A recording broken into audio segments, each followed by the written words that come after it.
Welcome to SOS Media, your number one source of the latest news, opinions, and in-depth investigations that dig deeper into today's developing stories around the globe. We definitely know that the entire idea of being confined is that you have some of your rights taken away from you. Your rights to freely go shopping for whatever you desire, your right to go downtown to buy a newspaper, the right to sleep and wake up when you desire, and in some circumstances your right to vote, and so on. And even though as an inmate you may not have complete privacy, I do accept as true that you have a right in anticipation that your personal information and data should be treated with respect and properly protected from any unauthorized access. It is very painful for one to learn that his or her prison information has been stolen and shared publicly. It's even more painful if the culprit is not an external hacker but rather a prison staff. Being placed in a jail cell is an extremely stressful situation. Preparing for your court case and receiving legal advice from a defense attorney is part of the process in handling the case, meaning that constant communication is desirable and relatively unavoidable. When a person is incarcerated and makes a phone call home to a friend or elsewhere, they tend to not think of how it can negatively impact their case because of the belief that their information is secured against theft and hacks by the Bureau of Prisons. However, the scary and sad reality today is that a jailhouse phone call or email can be the last nail in the coffin for sending even an innocent defendant to jail. Even if the defendant is working together with their attorney, remaining silent unless told otherwise in interviews of questioning is of paramount importance, simply because one little phone call or email can make all the difference in a case. When you get checked into a detention center in the United States today, it's very unfortunate that you are not only giving up your personal belongings but your privacy as well. This may come to a complete surprise to some who believe that the calls they make within the confines of prison to a loved one to discuss details about their case are secured. It has now become common knowledge that discussing details regarding your case over the phone or by email can be unbelievably damaging, and depending on what is being said, could end up being the key factor that results in your guilty charge. Now the R&B king R. Kelly had been locked up at Chicago's federal jail, the Metropolitan Correctional Center, for 4 months when a popular YouTube personality touted an inside scoop on R. Kelly's unrestrained relationship with two girlfriends who were still living in his high-class apartment at the Trump Towers.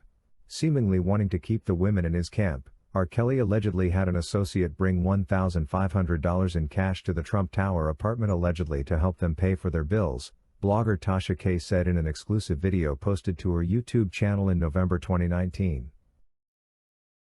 According to Tasha Kay, one of the girlfriends, Joycelyn Savage, was annoyed for having been kept off R. Kelly's visitors list, while the other, Azriel Clary, had left the apartment and not come back, reportedly throwing R. Kelly into a panic. This information trended on social media platforms like a wildfire. Despite of all the frenzy this caused, the big question now was on how Tasha Kay came to know about all this.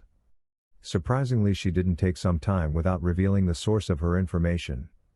"Yeah, there's a phone tap somewhere and I'm not gonna tell you where it's at," Tasha Kay told her audience in the course of the 39-minute video, which has so far collected thousands of views. "I have the plug, but I'm not gonna tell you where I got the information from, but just listen to the information," she politely commanded. Now, we know that the federal detectives know precisely how Tasha Kay was plugged in. A federal search warrant that was unsealed in Chicago confirmed that the feds had seized a laptop from a U.S. Bureau of Prisons officer, who was suspected of unlawfully gaining access into R. Kelly's recorded phone calls, emails, visitor logs and other restricted information during his stay at the Metropolitan Correctional Center on West Van Buren Street, Chicago. A female officer who at the time worked as a disciplinary hearing officer at a federal prison in Wisconsin had illegally accessed R. Kelly's records more than 150 times in a 6-month period in 2019, even though the officer was not allocated to the MCC and had no official reason to be looking up for any R. Kelly information, according to the 24-page document obtained SOS Media. The officer, identified only as Officer, also unlawfully emailed herself a 12-page scan of R. Kelly's jail records, according to an affidavit from an investigator with the U.S. Justice Department's Inspector General's office. The officer retired in December 2019 according to the affidavit, and she has never been charged nor exposed. We still cannot verify if her retirement was coincidentally that due or if she was forced to retire following her unlawful actions. We can't also under all circumstances find any reason as to why she has never been charged for her actions or even exposed for the public to know. These actions have created growing suspicion among the population as to the reasons why the government has not picked adequate interest in this development. Needless to say, the opening of the search warrant came in the middle of R. Kelly's New York trial on charges alleging he was the head of a one-man criminal enterprise. R. Kelly was identified in the warrant only as inmate, though he is described as a nationally recognized celebrity whose criminal case has received media attention. Sources also confirmed to SOS Media that the investigation and videos referenced in the federal document line up with R. Kelly-related videos posted on YouTube. Now, R. Kelly being a world-over known figure, one would imagine that the unlawful attainment and eventual distribution of his restricted information would have a gross impact on his ongoing trial, and this alone would have been reason enough to spark off a thorough investigation and the culprits brought out to face the law. Unfortunately, since 2019 nothing close to this has happened or even seems to be happening soon. It's like the investigations into this matter have hit a dead end. But perhaps none of the players in this instance has been as successful as Tasha Kay, whose celebrity news communications on the YouTube channel, Unwind with Tasha Kay, frequently brings in hundreds of thousands of views and probably substantial advertising dollars. The 39-year-old Atlanta-based blogger, whose real name is Tasha Kay, often advertises her videos as offering exclusive information and insight into R. Kelly's world, with interviews of key players as well as updates on his allegations, including many that go far beyond even the most sensational details offered in court. Conferring to the warrant, the warden of Chicago's MCC first reported to the BOP Internal Affairs on November 22, 2019 that Tasha Kay had revealed sensitive law enforcement information regarding the celebrity identified as Kelly, including information that would have been known to BOP employees who had monitored inmate A's telephone calls or accessed the recordings of those calls. The warrant references 3 specific videos posted by Tasha Kay that are all still openly accessible on YouTube.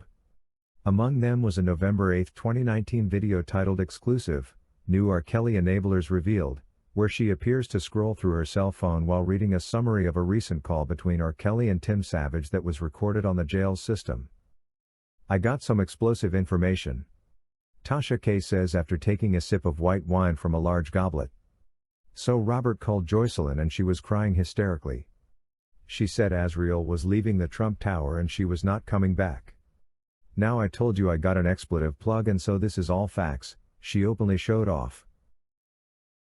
With all this said, we would like to find out what other evidence the government needs to effect legal proceedings against those who break its clearly spelt out rules. Thank you for watching today's video brought to you by SOS Media. If you haven't subscribed to our channel yet, please subscribe, and hit the bell icon so you never miss any of our videos. Also remember to leave your comment about today's topic in the comment section below.